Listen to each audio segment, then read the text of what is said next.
Ke-51, dunia milik berdua yang lain ngontrak. Baby keluar dari kamar mandi dan mendapati ruangan kosong. Duh, malah dia belum izin apa-apa lagi.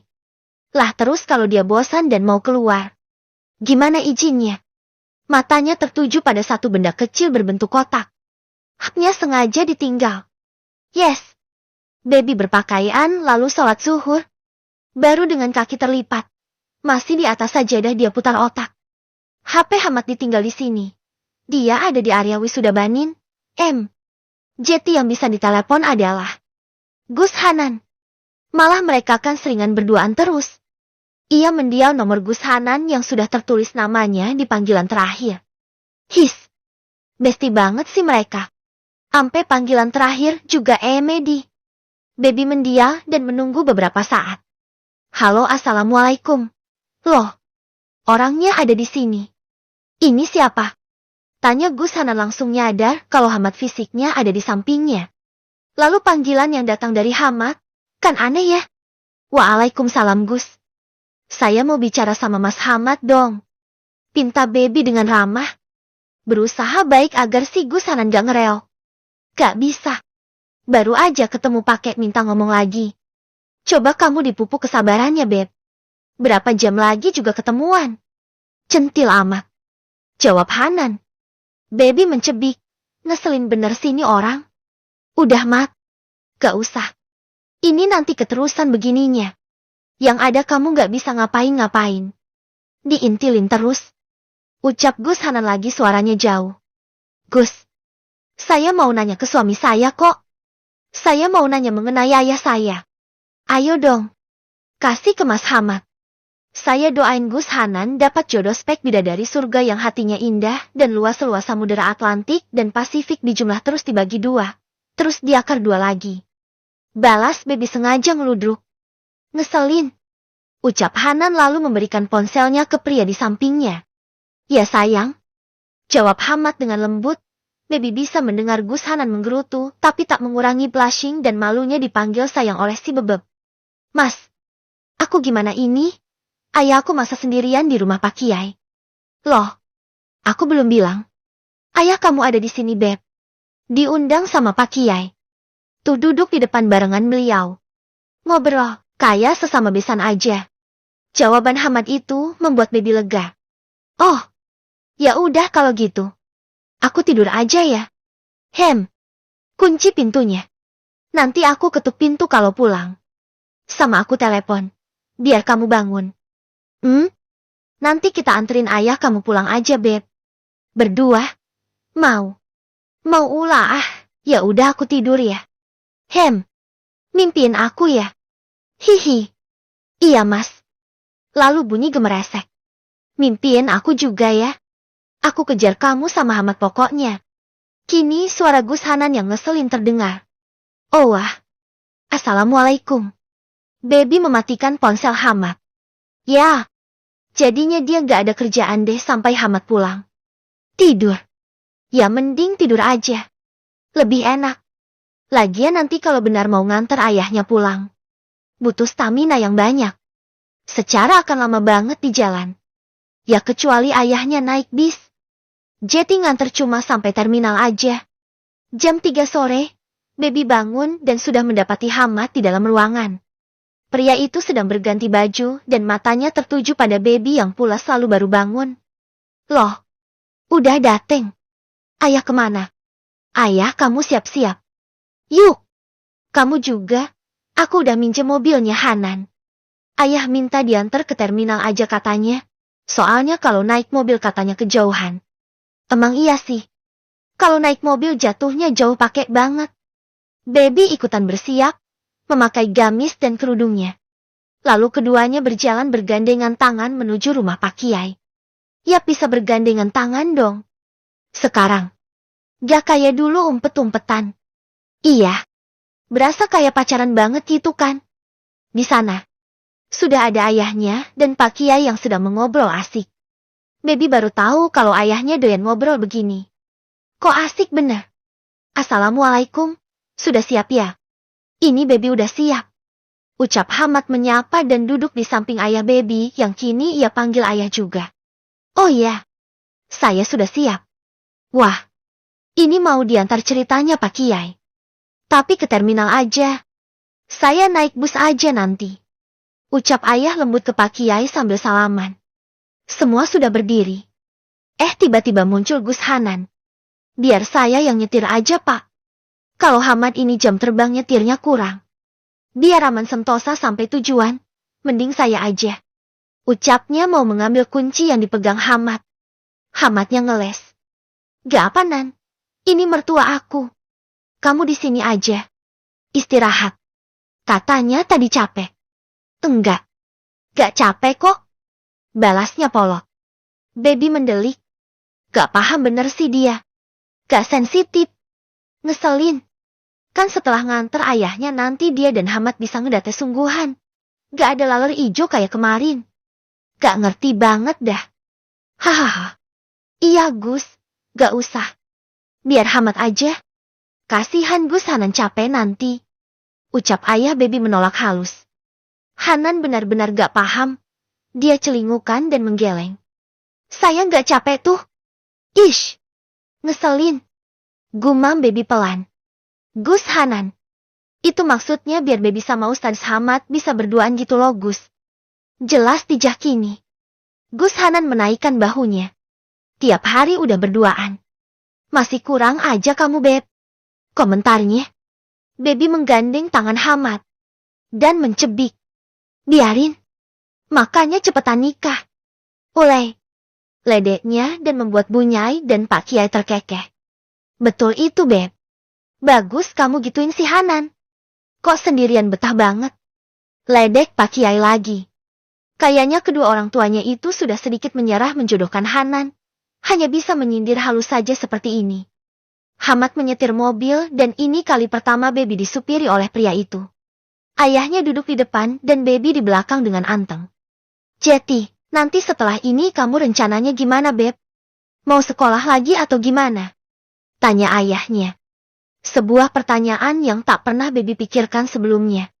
Ia tahu sih kalau beberapa temannya lanjut kuliah.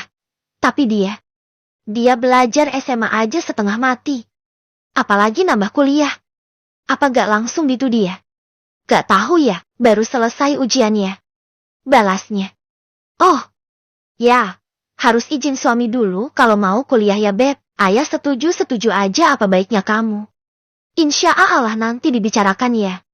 Gimana masa depannya baby? Jawaban Hamad itu membuat keduanya langsung diam. Iya juga. Terus aku ngapain kalau udah gak sekolah? Masa di rumah terus? Gak ada kerjaan apa-apa gitu. Batinnya. Ya, ayah gak ada niatan menikah lagi. Sebuah kalimat pertanyaan yang membuat baby mangap. Hamad yang bertanya ke ayahnya dan polos banget. Gak tanpa sungkan. Santai. Hahaha. Masa sudah tua mau nikah lagi? Malu ayah Mat.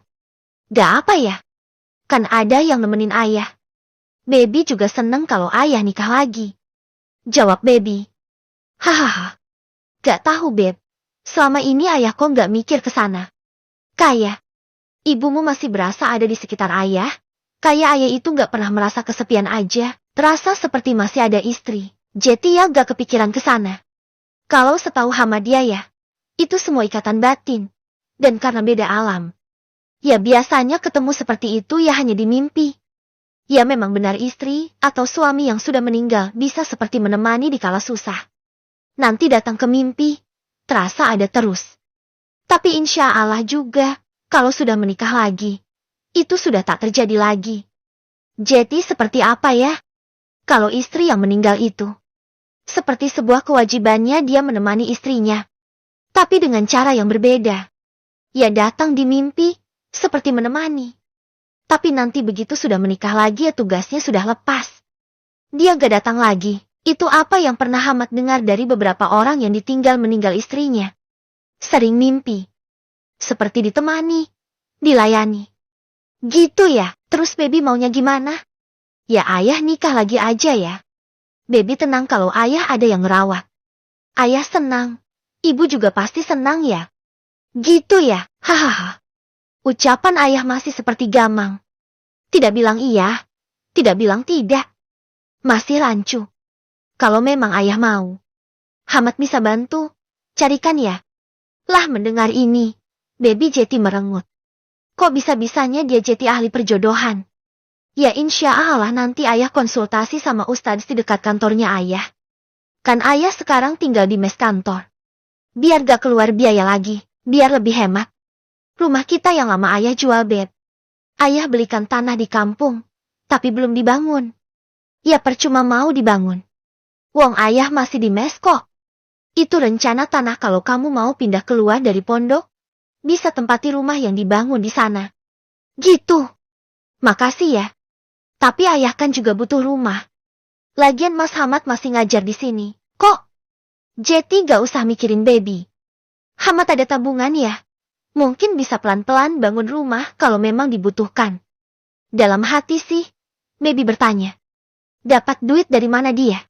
Orang kerjaannya ngajar doang. Mobil aja gak punya. Kok bisa punya tabungan? Coba. Ayah Baby memaksa minta diantar ke terminal saja. Karena akan lanjut naik bis. Lalu Baby cium tangan dan berpelukan. Ayah baik-baik ya. Yang sehat, harus cari istri lagi pokoknya. Ancam Baby merengek sambil menangis. Antara air mata dan ingus bercampur. Bersatu padu pokoknya. Iya nak. Aduh anaknya ayah udah besar. Wah Jetty istrinya orang. Yang dewasa. Yang nurut sama suami. Ayah doakan kamu Jetty istri solehah. Yang nurut sama suami. Ucap sang ayah sambil mengelus kepala Baby lembut. Hamad hanya memandangi anak ayah yang sedang dalam haru itu.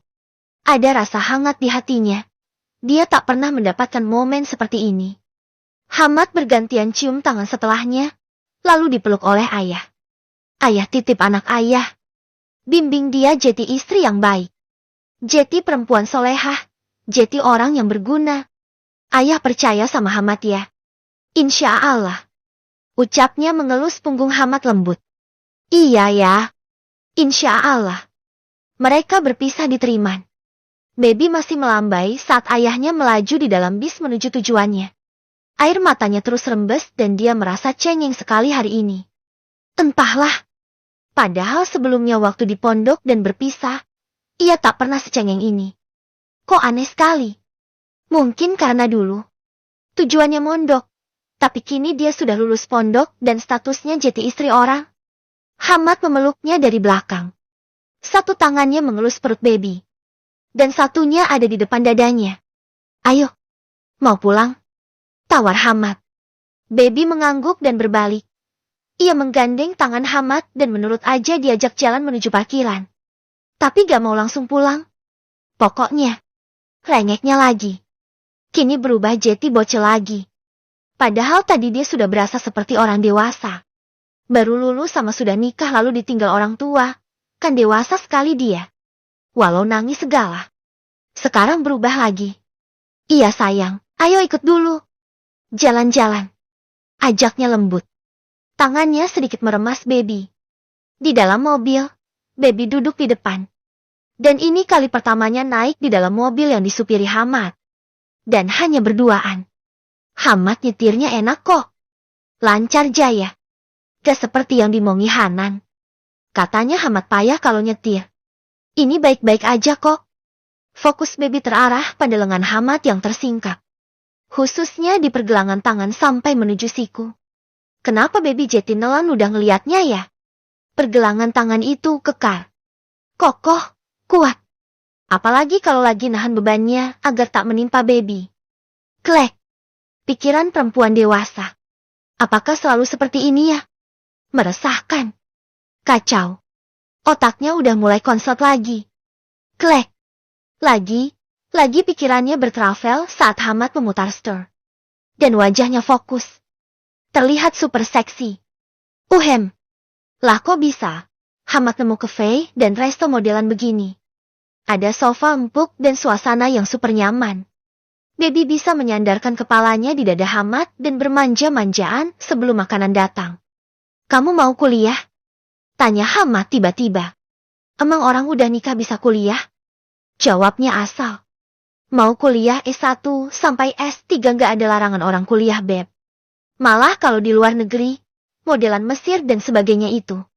Perempuan lebih baik belajar di sana dalam keadaan sudah menikah dan didampingi suami. Karena perempuan sendirian itu tak baik. Apalagi luar negeri.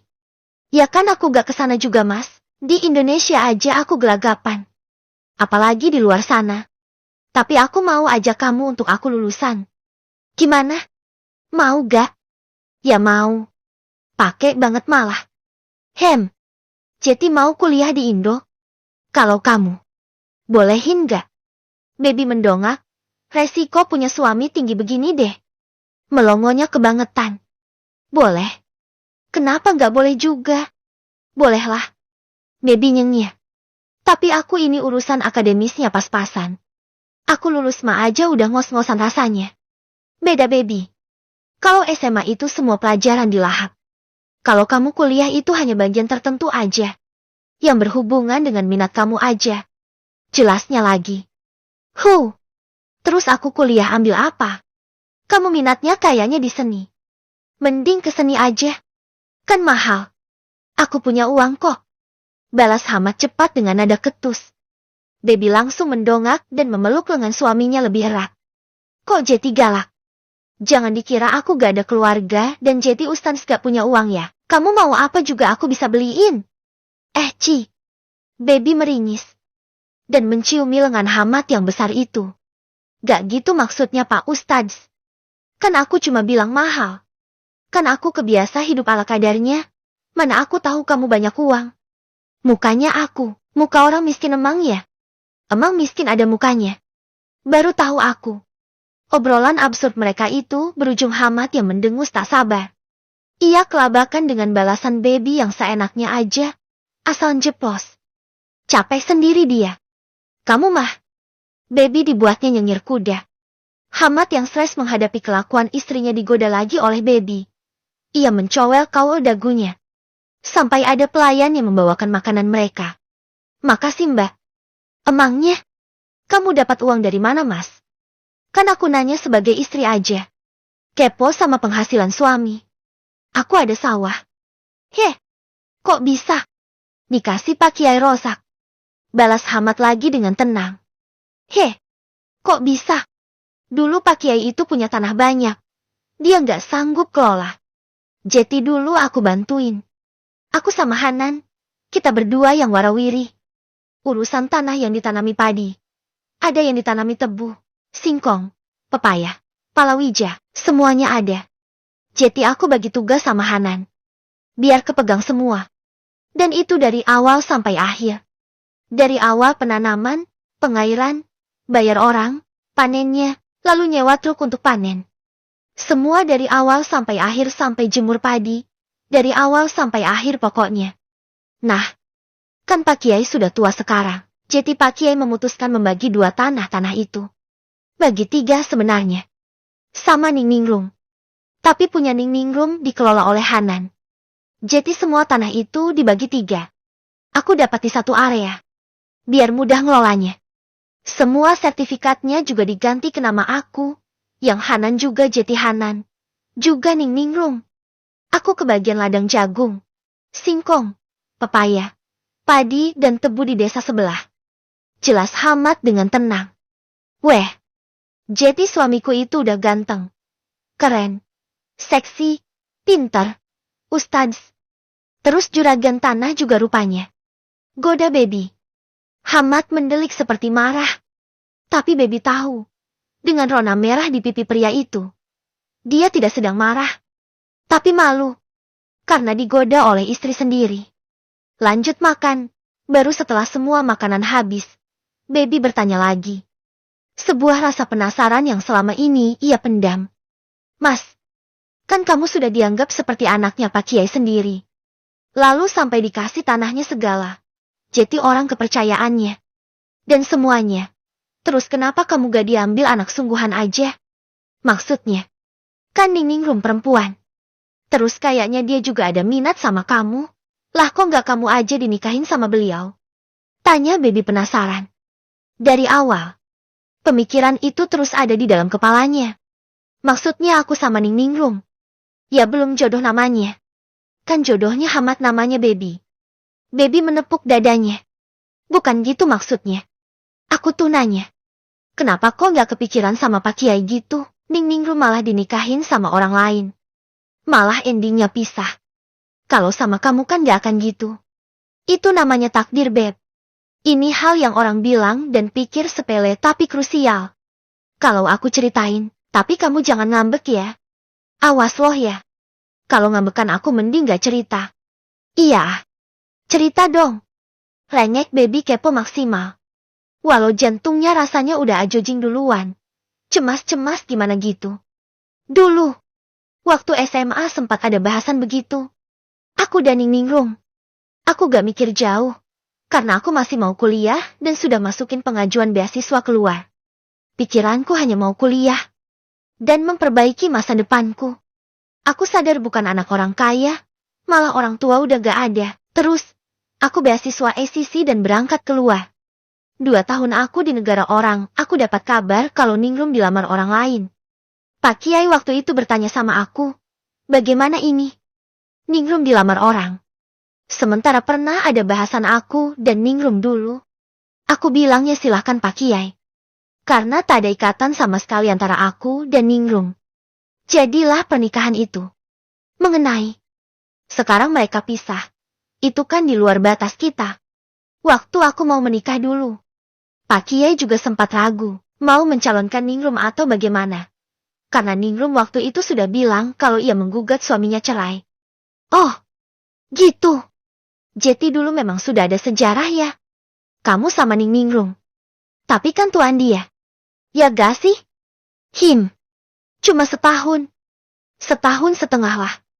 Oh, tapi kamu. Ada rasa sama dia. Maksudnya, di hati gitu. Tanya baby mulai memicingkan matanya penuh curiga. Ia mengendus bau-bau cinta dulu pernah bermekaran di dalam dada pria ini.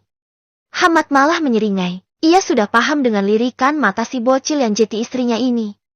Ia malah pura-pura mikir. Gak tahu ya. Yang jelas itu, waktu pertama kali aku merasa ada bunga bermekaran di dalam dada aku. Yang rasanya aku ada di dalam taman bunga paling indah dan harum. Itu waktu aku pertama kali nyium perempuan yang kadang ngeselin, yang kadang gemesin, yang kadang bikin kangen, tapi sering bikin jengkel. Balasan itu membuat baby melengos. Gak ada romantis-romantisnya blas. Keluhnya. Itu rasanya aku sendirian di dunia ini. Sama si perempuan itu. Yang lainnya ngontrak. Dunia milik berdua aja. Ya sama siapa lagi? Kalau bukan si baby Humairah itu. Baby menggoyang lengan Hamad. Melepaskan pelukannya itu. Lalu mulai salting dengan minumannya. Ia memainkan sedotan dan menyedot sisa minuman di dasar gelas. Udah habis itu minumannya. Kalau salting jangan kebangetan kenapa? Ledek Hamad setelahnya sambil terkekeh.